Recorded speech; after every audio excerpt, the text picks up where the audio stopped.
नमामि शमीशान निर्वाणरूपं विभुं व्यापकं ब्रह्मवेदस्वरूपं निजं निर्गुणं निर्विकल्पं निरीहं चिदाकाशमाकाशवासं भजेऽहम्। Hello everyone, welcome to my channel. दोस्तों, मेरे चैनल में आप सभी का स्वागत है और जो न्यू सब्सक्राइबर है उनका हार्दिक अभिनंदन है। दोस्तों, कैसे हैं आप सब? मैं अंकिता जबलपुर से कर रही हूं आप सबका स्वागत अपने नए व्लॉग में। आज नया दिन है, नई ऊर्जा है, नया उत्साह है और एक नया सबक है। दोस्तों, मैं जिसे व्लॉग बोलकर आप लोगों से इंट्रोड्यूस होती हूँ वो व्लॉग तो नहीं होता है। घर के काम, दिनचर्या मैं बिल्कुल भी इसमें शामिल नहीं करती हूँ, लेकिन घर की सारी गतिविधियों से मैंने जो सीख ली होती है वो मैं आप लोगों के साथ शेयर करती हूँ। दोस्तों, इसलिए मैं इसे डेली व्लॉग बोलती हूँ, क्योंकि हर दिन घर के काम वही होते हैं। सुबह उठना, टिफिन बनाना, खाना बनाना, चाय नाश्ता बनाना, नहाना धोना, पूजा पाठ करना, झाड़ू पोछा, ये सारी चीजें होने के बाद आदमी इन सभी गतिविधियों से कुछ ना कुछ सीख एवरीडे लेता है। कुछ लोग उसे ऑब्जर्व करते हैं, कुछ लोग उसे इग्नोर करते हैं, उसे दिन का ढर्रा मानकर जी लेते हैं जिंदगी को और आगे बढ़ते चलते हैं। लेकिन मेरे साथ थोड़ा सा कुछ अलग होता है, क्योंकि मैं सम्मिलित परिवार में हूँ। मेरे घर में बच्चे हैं, बड़े बूढ़े हैं, हम खुद भी हैं, तो हमारी खुद की भी कुछ इच्छाएं होती हैं। तो किस चीज़ को कैसे कहाँ पे सेटल करना है, ये सब कुछ उधेड़ बुन दिन भर चलती रहती है। बच्चे को स्कूल भेजा, पति को स्कूल भेजा, घर के बाकी के लोगों को उनके सभी कामों में व्यवस्थित किया। उस व्यवस्था में जो टाइम लग जाता है या जो कुछ सीखने को मिलता है उसे मैं पूरे दिन भर का एक लेसन मानती हूँ। एक घटना शेयर कर रही हूँ। दोस्तों, सडनली मेरे बाबूजी की थोड़ी सी तबीयत ऊपर नीचे फ्लक्चुएट हुई। हम सब घबरा गए कि ये क्या हुआ और उनको दिखाने के लिए भागे डॉक्टर के पास, और सभी कुछ ठीक ठाक था। लापरवाही कहाँ हुई? उनकी मेडिसिन में। वो मेडिसिन में कुछ उनने गड़बड़ी कर दी थी, फेंक दी थी और वो ले नहीं रहे थे। इस वजह से बहुत बड़ी चीज़ हम लोगों को फेस करना पड़ी। और समहाउ बच्चे हों या बड़े, इस तरह की चीज़ें करते ही करते हैं। एक समय के बाद वो लोग चिढ़ जाते हैं, उनका आत्मबल गिर जाता है वही एक दिनचर्या जीने से। हमारे पास तो बहुत सारी दसियों चीज़ें होती हैं। मेरे पास घर के कामों के अलावा मैं आप लोगों से इंटरेक्ट होती हूँ, आप लोगों के मैसेजेस पढ़ती हूँ, आप लोगों से कुछ थोड़ा बहुत हालचाल जान लेती हूँ। समहाउ मेरे पास बहुत सारी चीज़ें हैं, पर उनके पास शायद लिमिटेड चीज़ें हैं, जिसकी वजह से वो ऊब जाते हैं। टीवी, बाहर का ग्राउंड, सब कुछ है उनके पास। वो जो भी मनोरंजन करना चाहें पर कर सकते हैं, मगर वो नहीं करते। क्यों? क्योंकि उनका अंदर से अब इच्छा नहीं होती, उनकी इच्छा शक्ति खत्म हो गई। तो इच्छा शक्ति को जगाना, उसे बरकरार रखना कितना ज़रूरी है, ये सबक मुझे सीखने को मिला। कि जब आपकी अंतरात्मा आपसे बोल दे कि नहीं, अभी और कुछ करना है और ये करना है, तभी आप कुछ कर पाते हैं। आपकी इच्छा शक्ति होती है तो आप बड़े से बड़ा पहाड़ चढ़ जाते हैं। और अगर आप हार गए तो फिर आपको दुनिया में कोई नहीं जिता सकता है, कोई भी नहीं। हम लोग आपस में मिलजुल के इतनी मेहनत कर रहे हैं, इतने अच्छे से देखभाल कर रहे हैं, उसमें भी अगर कोई ये लापरवाही कर ले तो ये एक बहुत बड़ा आश्चर्यजनक सीन था हम लोगों के लिए। लेकिन उसमें भी हम लोगों ने थोड़ा सा, हम लोग हताश हुए, निराश हुए कि ये क्या हो गया। लेकिन उसके बाद हम लोगों ने उसका भी एक तोड़ निकाल लिया कि अब सामने सामने मेडिसिन दी जाएंगी, सामने हम खड़े रहेंगे। और प्रॉब्लम क्या है कि मेडिसिन 1 या 2 टाइम की नहीं है, मेडिसिन हर थोड़ी थोड़ी देर में देनी है। तो आदमी एक सेटअप बना देता है, कुछ पात्र बना देता है कि इसमें इस चीज़ की खानी है, इसमें इस चीज़ से लेनी है, इसमें गर्म पानी से लेनी है, इसमें ठंडे पानी से लेनी है। तो ये बहुत लंबा शेड्यूल हो जाता है, जो कि घर का हर आदमी उस चीज़ को नहीं मैनेज कर पाता है। जैसा मैंने बताया, इसके पापा जो है स्कूल जाते हैं, 3 बजे तो ये लोग घर लौटते हैं। उसके बाद हमारी शॉप है, उसमें भी समय, ग्राहक हैं या कुछ है, तो ये शेड्यूल फॉलो नहीं हो पाता। मेरे अपने रूटीन है, खाना बनाना है, कपड़े धोना, बहुत सारी चीज़ें मेरी हैं जो मैं एवरी डे करती हूँ। उसमें ये सारी चीज़ें सेटअप अब हमें करना है, क्योंकि हमारी अब यही कंडीशन है, हमारे ऊपर यही टास्क दिया गया है कि अब आप ये करिए। बीते दिन की उथल पुथल में, हड़बड़ी में, या जो भी कुछ हम लोगों के लिए शॉकिंग सारा मोमेंट हुआ, उसमें एक ही चीज़ मुझे समझ आई, एक ही चीज़, कि हमारे पापा जी के लिए टास्क है जिंदगी को जीना, बीमारी को हराना, जिंदगी को जीना, अपने रूटीन को कायम रखना। हमारे लिए टास्क उनकी सेवा के अलावा अब हो गया है प्रतिपल उनके ऊपर नजर रखना, उनको खुश रखना। जिस चीज से वो निराश हो रहे हैं, हताश हो रहे हैं, उसमें से उनको बाहर निकालना। वो अपने से बाहर नहीं निकलेंगे, हम लोग के भाषण से बाहर नहीं निकलेंगे। बाहर वो तब निकल पाएंगे जब हम लोग उनका ध्यान बटाएंगे, उनके साथ टाइम स्पेंड करेंगे। मैक्सिमम जितना हम लोग करते हैं उससे दुगना चौगुना हमें अटेंशन उनको देना होगा। ये हमारे लिए बहुत बड़ा सा टास्क है, क्योंकि हम तो अभी, मैं तो आपसे एवरी डे बोल रही थी ना कि मैं तो समय मुझे कम पड़ जा रहा है। मैं इतना जल्दी जल्दी सब चीजें करने की कोशिश करती हूँ और फिर घड़ी देखती हूँ तो लगता है सारा दिन तो निकल गया। उसमें भी अगर ये टास्क भगवान जी ने दिया है तो इसे हमें पूरा करना है। खैर, केवल मैं अकेली नहीं करूंगी, मेरे घर के सारे सदस्यों ने कमर कस ली है कि इसे हमें करना ही करना है एनी हाउ। और जब एक आदमी खड़ा हो जाता है कि मैं ये करूंगा तो 4 उसके सहायक घर में वैसे ही खड़े हो जाते हैं। एक निराश होता है तो दूसरे कहते हैं नहीं, हम हैं, साथ में मिलके करते हैं, चलो हम लोग शुरू करते हैं। शुरुआत कहीं ना कहीं से तो हमें करनी ही पड़ेगी। लेकिन बहुत बड़ी चीज समझ में आई कि इंसान की इच्छा शक्ति कितना महत्वपूर्ण है दोस्तों। इच्छा शक्ति अगर खत्म हो जाती है, चाहत अगर खत्म हो जाती है ना, तो इंसान कुछ नहीं कर सकता है, हताश हो जाता है, जीवन में हार मान लेता है कि यार मुझसे तो ये नहीं हो रहा है।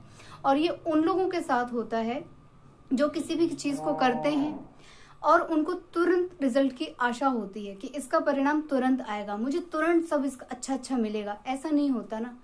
सभी चीजें धीरे धीरे इन प्रोसेस होती हैं, धीरे धीरे समय लगता है, धीरे धीरे चीजें आपके हाथ में आती हैं और धीरे धीरे ही उसका परिणाम होता है।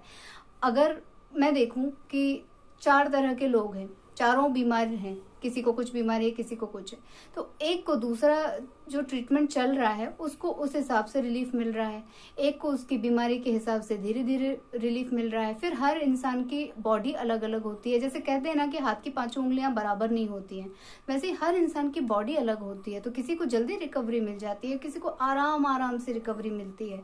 वो चीज जो है वो पापा जी को समझाना पड़ रही है, उनको बताना पड़ रही है कि आप दवाएं खाने के साथ साथ, बोलते हैं ना दवा के साथ दुआ की भी जरूरत है। दुआ की नहीं दोस्तों, अंदर की इच्छा शक्ति की सबसे ज्यादा जरूरत है कि ये दवा मैं खा रहा हूँ, मैं खड़ा होके दिखाऊंगा, मैं जी के दिखाऊंगा। मतलब मेरे घर में तरह तरह के लोग हैं। मेरे खुद के पापा हैं और अभी फोन पे ही मुझे पता चला था कि उनका हीमोग्लोबिन 3 या 4 हो गया था और उनको बहुत ज्यादा चक्कर आने लग गए थे। डॉक्टर ने बोला ब्लड चढ़ा दो, लेकिन मेरे पापा ने कहा नहीं, मुझे 1 महीना दो, मैं ठीक कर लूंगा। उनने कर लिया और उनकी एज जो है 80 हो रही है। 80 के हैं मेरे पापा और इस उम्र में उनने वो जज्बा दिखाया। लेकिन वो पूरी तरह से अच्छे हैं, स्वस्थ हैं, भले चंगे हैं। तो उन्होंने अपने मनोबल से अपने आप को रिकवर कर लिया, खा पी के उन्होंने उस चीज को कर लिया। जबकि कहते हैं कि एक एज के बाद बॉडी भी उतना जल्दी ना खून बनता है, ना कैल्शियम मिलता है, बहुत सारी चीजों का लॉस होता है। लेकिन उनकी इच्छा शक्ति सबसे ज्यादा प्रधान थी यहाँ पे, सबसे ज्यादा। मतलब मैं क्या ही बोलूँ उनको, मैं उनकी बेटी हूँ और मैं इतनी छुई मुई हूँ, मैं खुद हिम्मत नहीं कर पाती हूँ बहुत सारे कामों को, वो कर जाते हैं। तो कुछ चीजें तो मुझे वहां से सीखने को मिली। वहीं दूसरी तरफ जस्ट अपोजिट ये सारी चीजें चल रही थी। तो समहाउ मैं भगवान जी का थैंक यू करना चाहती हूँ कि एक पक्ष मुझे बहुत ही पॉजिटिव सीख दे रहा है, एक पक्ष मुझे, मैं जहाँ निराश होकर डल हो रही थी कि यार इतना सब करने के बाद रिजल्ट नहीं आ रहा है, इतना सब करने के बाद मैं हार रही हूँ, तो वहीं पे मुझे एक आईना दिखा कि नहीं, इच्छा शक्ति की कमी है, ये इच्छा शक्ति बढ़ेगी, इसे तुम लोग बढ़ाओ तो पॉजिटिव रिजल्ट जरूर आएगा। तो बहुत सारी चीजें मैंने सीखी इस 1 दिन में, 1-1.5 दिन में बोलूंगी इसे, 1-1.5 दिन में मैंने बहुत सारी चीजें सीखी। अब आप लोग सोच रहे होंगे इसमें नया क्या है। नया तो कुछ भी नहीं है दोस्तों, लेकिन सीखने में कुछ तो आया। मेरे नोटिस में मैंने कुछ तो नोटिस किया ना कि जिंदगी में हारना नहीं है। हम बार बार सोचते हैं, लेकिन हम तब सोचते हैं कि हम कहीं जॉब कर रहे हैं, हम कहीं पढ़ रहे हैं, कोई एग्जाम दे रहे हैं, वहां पे हारना नहीं है। हर पल हारना नहीं है, हर घड़ी हारना नहीं है। कुछ बना रहे हैं, खाना जल गया है तो वहां भी हार नहीं माननी है, दोबारा से फिर शुरू करो, फिर से बनाओ, फिर से टेस्ट उसमें डालो।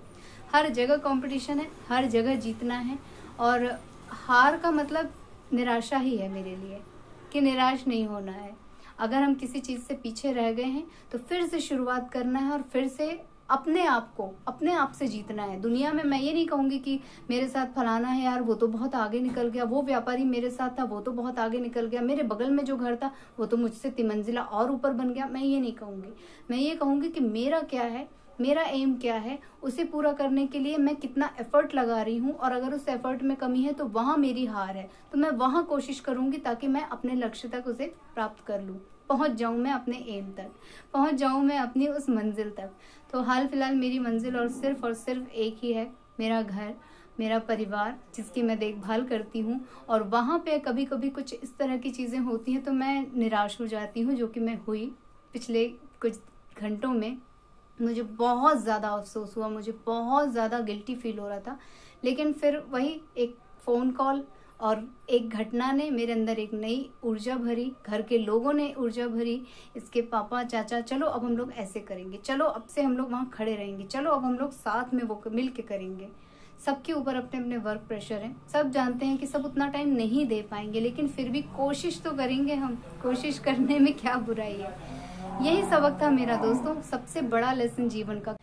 कभी कभी मैं कोई चीज़ शुरू करती हूँ और उसे बीच में ही छोड़ के मैं तो किनारे कर देती हूँ, क्योंकि मेरा मन नहीं लगता है। मुझे लगता है कि यार जितना जो सोच के मैंने इसे बनाना शुरू किया था, करना शुरू किया था, वैसा तो ये दिख नहीं रहा है, चलो छोड़ो, जाने दो। ये चीज़ मेरी अंदर की सबसे बड़ी कमी है, ये नहीं करना है। अगर हमने किसी चीज़ को शुरू किया है तो उसे कम से कम किसी परिणाम तक तो पहुंचाना ही है, ताकि वो एक चीज़ बनकर तैयार हो। मेरे साथ क्या होता है, मेरा टाइम भी बर्बाद होता है, मेरा सामान भी बर्बाद होता है, और मन का तो है ही बर्बादी। तो ये चीज़ मुझे सुधारना है, और अब मैं इसे सुधार कर आप लोगों को दिखाऊंगी, सबको दिखाऊंगी, घर के सारे लोगों को और आप लोगों को भी। तो बस यही सारी चीज़ें हुई पिछले कुछ घंटों में। घंटे इसलिए बोल रही हूँ क्योंकि 2-3 दिन तो नहीं कहूँगी, 1-1.5 दिन ही हुआ है, और उसे अपन कुछ घंटे में ही बोले तो मज़ा आ जाए। और बस प्रतिपल जो सीखने वाली मेरी एक चीज़ होती है ना, मैं जो मंथन करती रहती हूँ, उसमें मैंने ये चीज़ें ऑब्जर्व की कि यार कितनी बड़ी चीज़ मेरे हाथ लगी है, कितनी बड़ी सीख मेरे हाथ लगी है। घर में इतनी उथल पुथल है, कोई ये सब सोचता है, लेकिन मेरा दिमाग है चला गया उस तरफ, सोच लिया, मैंने आप लोगों के साथ उसे शेयर कर दिया। मेरी तो यही सीख थी जो इसे मैंने आप लोगों के साथ शेयर कर दिया। और अब मैं सोच रही हूँ कि व्लॉग को एंड कर दूँ, नहीं तो सीख और सिखाने का तो कोई अंत ही नहीं है, बातों का कोई अंत नहीं है, कोई और नहीं है, कोई छोर नहीं है दोस्तों। और बस आप लोगों का दिन भी अच्छा शुभ बीते, और इसी तरह जो है भगवान जी मेरे ऊपर कृपा रखे। मैं शंकर भगवान की भक्त हूँ और मैं उनको बहुत ज़्यादा मानती हूँ, बहुत रास्ता दिखाते हैं मुझे, मेरा बहुत मार्गदर्शन करते हैं। तो समहाउ ये कहीं ना कहीं मैं उनको परम पिता परमेश्वर बोलती हूँ, तो मेरे दो पिता लोगों के बीच की चीज़ें उन्होंने जो है सुलझा दी है, और एक ने मुझे दर्शन दिया, एक के ऊपर मुझे वर्क करना है, लेसन दिया। तो बस यही सारी चीज़ें जीवन में हमारे चलती रहती हैं। और आप लोगों से मैं यही कहूँगी कि आप लोगों में से जो लोग नए हैं, प्लीज़ मेरे चैनल को सब्सक्राइब कीजिएगा, क्योंकि मैं अब अपने ब्लॉग को बाय बाय कर रही हूँ, आप लोगों से विदा ले रही हूँ। और इसी तरह ढेर सारा प्यार और आशीर्वाद देते रहिएगा, अपना आशीर्वाद बनाए रखिएगा, ताकि मैं जो है इसी तरह पॉजिटिव सोचती रहूं। अगर कभी मैं हताश हूं तो आप लोगों की पॉजिटिविटी मेरे काम आ जाए, आप लोगों का आशीर्वाद मेरे काम आ जाए, और मार्गदर्शन होता रहे, आगे हम बढ़ते रहें। माहौल चाहे जैसा हो, वक्त चाहे जैसा हो, बस आगे बढ़ना है, समय तो किसी के लिए रुकता नहीं है। ठीक है दोस्तों, मिलूंगी अपने नेक्स्ट वीडियो में, तब तक के लिए take care, tata bye bye, अपना ख्याल रखिएगा and thank you for watching.